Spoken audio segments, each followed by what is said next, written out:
Qu'est-ce qu'une infection nosocomiale? Donc une infection nosocomiale, c'est une maladie qui a été contractée lors d'un séjour en milieu hospitalier.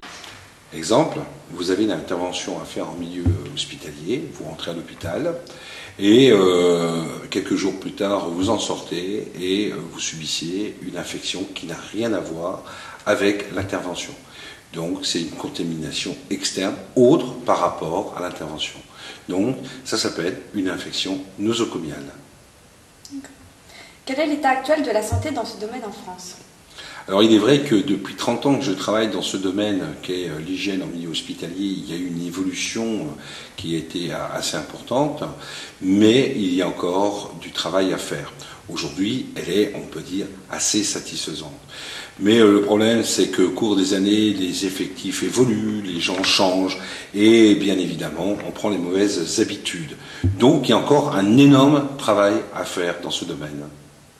La première des mesures à mettre en place, c'est de développer la formation aussi bien pour les professions médicales que paramédicales, qu'également tous les intervenants au milieu hospitalier. Important aussi, c'est de mettre en place des protocoles qui permettent de pouvoir lutter contre ces surinfections avec des produits adaptés, des techniques, des méthodologies et donc avec un suivi et des prélèvements, qui n'est pas toujours le cas aujourd'hui. C'est pour cette raison qu'il y a encore de gros progrès à faire. Le niveau de formation est-il satisfaisant en France?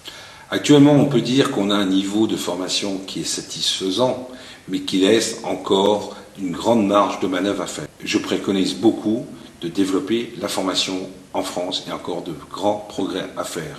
Notamment, par exemple, quand on voit des médecins qui se promènent avec le stéthoscope autour du cou, qu'on voit certaines, je veux dire, pratiques qui sont vraiment maladroites, mais avec des conséquences qui peuvent être très graves. Comment cela se passe-t-il à l'étranger? Je rentre de mission dans les pays étrangers, notamment par exemple le Maghreb, en premier l'Algérie, où 30% des personnes qui subissent une intervention chirurgicale ressortent avec une maladie nosocomiale.